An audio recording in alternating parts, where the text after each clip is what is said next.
Hi friends, ಇನ್ನೇನು ಮಳೆಗಾಲ start ಆಗೋಯ್ತು. ಏನಾದರೂ ಬಿಸಿ ಬಿಸಿ ಆಗಿರೋವಂಥದ್ದು, ಖಾರವಾಗಿರೋವಂಥದ್ದು ತಿನ್ನಬೇಕು ಅನಿಸ್ದಾಗ ಈ ರೀತಿ ಗಾರ್ಲಿಕ್ ರೈಸ್ನ ಟ್ರೈ ಮಾಡಿ. ಸಖತ್ತಾಗಿತ್ತು ಟೇಸ್ಟ್ ಮಾತ್ರ. ಜಸ್ಟ್ ಒಂದು 5 ಮಿನಿಟ್ಸಲ್ಲೇ ಈ ರೆಸಿಪಿಯನ್ನು ಮಾಡ್ಕೊಂಬಿಡ್ಬೋದು. ಹಾಗಿದ್ರೆ ಬನ್ನಿ ಗಾರ್ಲಿಕ್ ರೈಸ್ ಮಾಡೋದಕ್ಕೆ ಏನೆಲ್ಲ ಮಾಡೋದು ಅಂತ ನೋಡೋಣ. ಅದಕ್ಕೆ ನೋಡಿ, ಒಂದು 3 ಗಡ್ಡೆಯಷ್ಟು ಬೆಳ್ಳುಳ್ಳಿಯನ್ನು ಬಿಡಿಸ್ಕೊಂಡಿದ್ದೀನಿ. ಅದನ್ನು ಈ ರೀತಿ ಜಜ್ಜೋ ಕಲ್ಲಲ್ಲಿ ಹಾಕಿಬಿಟ್ಟು ಚೆನ್ನಾಗಿ ಜಜ್ಕೊತಾ ಇದ್ದೀನಿ. ಸ್ವಲ್ಪ ಲೈಟಾಗಿ ಈ ರೀತಿಯಾಗಿ ತರಿಯಾಗಿ ಜಜ್ಕೊಂಡ್ರೆ ಸಾಕಾಗುತ್ತೆ. ನಿಮ್ಮ ಮನೆಯಲ್ಲಿ ಜಜ್ಜೋ ಕಲ್ಲಿಲ್ಲ ಅಂದರೆ ಮಿಕ್ಸಿಯಲ್ಲಿ ಹಾಕ್ಕೊಂಡ್ರೆ ಆಯಿತು. ನೋಡಿ, ಈ ರೀತಿಯಾಗಿ ಜಜ್ಕೊಂಡಾದಮೇಲೆ ಈಗ ಇದರಲ್ಲೇ ನಾವು ಖಾರದ ಪುಡಿಯನ್ನೆಲ್ಲ ಸೇರಿಸ್ಕೊಳ್ಳೋಣ. ನೋಡಿ, ನಾನಿಲ್ಲಿ ಬ್ಯಾಡಗಿ ಮೆಣಸಿನ್ಕಾಯಲ್ಲಿ ಮಾಡಿಸಿರೋಂಥ ಖಾರದ ಪುಡಿಯನ್ನು ಹಾಕ್ಕೊತಾ ಇದ್ದೀನಿ. 1-2 ಸ್ಪೂನಷ್ಟು ಖಾರದ ಪುಡಿಯನ್ನು ಹಾಕ್ಕೊಂಡಿದ್ದೀನಿ. ಹಾಗೆ ಸ್ವಲ್ಪ ಅರಿಶಿನ, ರುಚಿಗೆ ತಕ್ಕಷ್ಟು ಉಪ್ಪು, ಹಾಗೆ 1 ಸ್ಪೂನಷ್ಟು ಧನಿಯಾ ಪುಡಿಯನ್ನು ಹಾಕ್ಕೊಂಡಿದ್ದೀನಿ. ಇದೆಲ್ಲ ಹಾಕ್ಕೊಂಡು ಒಂದ್ಸರಿ ನೀಟಾಗಿ ಮಿಕ್ಸ್ ಮಾಡ್ಕೊಳ್ಳೋಣ. ಇನ್ನೊಂದು ಸ್ವಲ್ಪ ಸಾಫ್ಟ್ ಆಗೋವರೆಗೂ ಚೆನ್ನಾಗಿ ಈ ರೀತಿಯಾಗಿ ಜಜ್ಕೋಬೇಕು.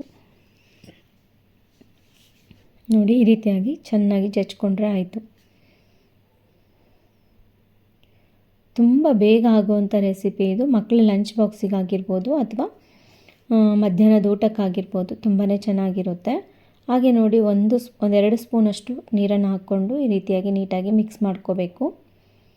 ಈಗ ಇದನ್ನು ಬೌಲಲ್ಲಿ ಎತ್ತಿಟ್ಕೊಳ್ಳೋಣ. ಈಗ ಬೆಳ್ಳುಳ್ಳಿ ಖಾರ ರೆಡಿ ಆಗೋಯಿತು.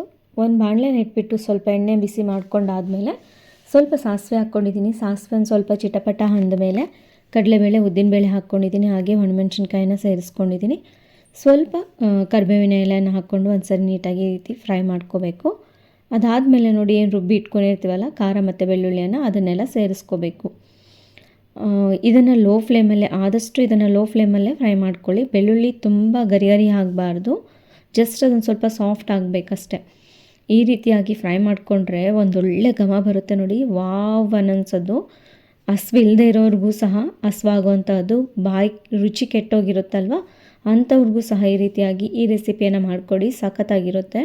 ಈ ರೀತಿ ಗೊಜ್ಜನ್ನು ನಾವು ಮಾಡಿ ಇಟ್ಕೊಂಡು ಯಾವಾಗ ಬೇಕಾವಾಗ ರೈಸನ್ನು ಮಿಕ್ಸ್ ಮಾಡಿಕೊಂಡು ಸಹ ತಿನ್ಬೋದು. ತುಂಬ ಕ್ವಿಕ್ಕಾಗಿ 5 ನಿಮಿಷದಲ್ಲೇ ಈ ರೆಸಿಪಿಯನ್ನು ನಾವು ರೆಡಿ ಮಾಡ್ಕೊಂಬಿಡ್ಬೋದು. ರೈಸ್ ರೆಡಿ ಇದ್ದರೆ ಈ ಗೊಜ್ಜನ್ನು ಹಾಕ್ಕೊಂಡು ಮಿಕ್ಸ್ ಮಾಡ್ಕೊಂಡು ತಿನ್ನೋಡಿ, ಸಖತ್ತಾಗಿರುತ್ತೆ. ಮತ್ತೆ ಮಾಡ್ಕೊಂಬಿಡ್ಬೋದು. ನಿಮಗೆಲ್ಲರಿಗೂ ಇಷ್ಟ ಆಗುವಂಥ ಒಂದು ಒಳ್ಳೆ ರೆಸಿಪಿ. ನಮ್ಮ ಮನೇಲಿ ಎಲ್ಲರಿಗೂ ಇಷ್ಟ ಆಗಿಬಿಡುತ್ತೆ. ಬೇಕು ಅಂದರೆ ಇದರಲ್ಲಿ ಗೋಡಂಬಿ ಅಥವಾ ಕಡಲೆಬೀಜ ಏನು ಬೇಕಾದರೂ ಫ್ರೈ ಮಾಡಿ ಸಹ ಸೇರಿಸ್ಕೋಬೋದು. ನೋಡಿ, ಸ್ವಲ್ಪ ರೈಸನ್ನು ಹಾಕ್ಕೊಂಡು ನೀಟಾಗಿ ಈ ರೀತಿ ಮಿಕ್ಸ್ ಮಾಡಿಕೊಂಡ್ರೆ ಆಯಿತು. ಈಗ ಕೊನೆಯಲ್ಲಿ ಒಂದು ಸ್ವಲ್ಪ ಇದಕ್ಕೆ ಕೊತ್ತಂಬರಿಯನ್ನು ಸೇರಿಸ್ಕೊಂಬಿಡೋಣ. ಈಗ ನೋಡಿ, ಗಾರ್ಲಿಕ್ ರೈಸ್ ರೆಡಿ ಆಗೋಯಿತು. ಎಷ್ಟು ಸಿಂಪಲ್ಲಾಗಿ ಮಾಡ್ಕೊಂಬಿಡ್ಬೋದು. ಆರಾಮಾಗಿ ಎಲ್ಲರೂ ಟ್ರೈ ಮಾಡಿಬಿಡ್ಬೋದು. ಅಡುಗೆ ಮಾಡಲಿಕ್ಕೆ ಬರದೇ ಇರೋರು ಅಥವಾ ಬ್ಯಾಚುಲರ್ಸು ಸಹ ಆರಾಮಾಗಿ ಈ ರೀತಿಯಾಗಿ ಗಾರ್ಲಿಕ್ ರೈಸ್ನ ಮಾಡ್ಕೊಬೋದು. ಈ ರೆಸಿಪಿ ಅಂತೂ ಸಖತ್ತಾಗಿತ್ತು ಮಾತ್ರ. ಟೇಸ್ಟ್ ಅಲ್ಟಿಮೇಟ್ ಅನ್ಬೋದು, ಅಷ್ಟೊಂದು ರುಚಿಯಾಗಿತ್ತು. ಏನೂ ಇಲ್ಲ ನೋಡಿ, ಜಸ್ಟ್ ಇಷ್ಟೇ ಸಿಂಪಲ್ಲಾಗಿ ಮಾಡ್ಕೊಂಡು ನೋಡಿ ಒಂದ್ಸರಿ. ಮತ್ತೆ ಮಾಡ್ಕೊತೀರಾ. ಈ ವಿಡಿಯೋ ಇಷ್ಟ ಆಗಿದ್ದರೆ ಲೈಕ್ ಮಾಡಿ, ಶೇರ್ ಮಾಡಿ, ಸಬ್ಸ್ಕ್ರೈಬ್ ಮಾಡಿ. ಮತ್ತೊಂದು ಒಳ್ಳೆ ವಿಡಿಯೋ ಜೊತೆಗೆ ಭೇಟಿಯಾಗೋಣ. ಧನ್ಯವಾದಗಳು.